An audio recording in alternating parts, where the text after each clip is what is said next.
look at my new haircut.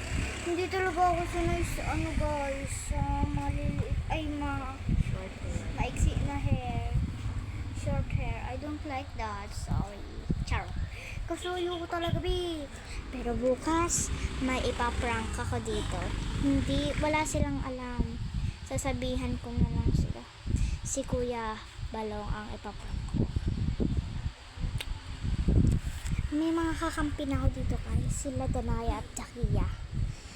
Ang ipaprank namin sa kanya ay galit ako sa kanya. Na ayaw ko sa kanya.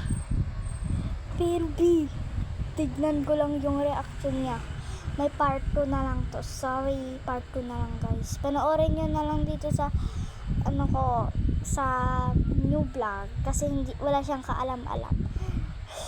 Sige guys, wag lang kayo maingay kasi baka makita niya, marinig na kasi nasa baba pa siya guys. Kaya dito ko na lang itatapos muna ang video ko. Bye!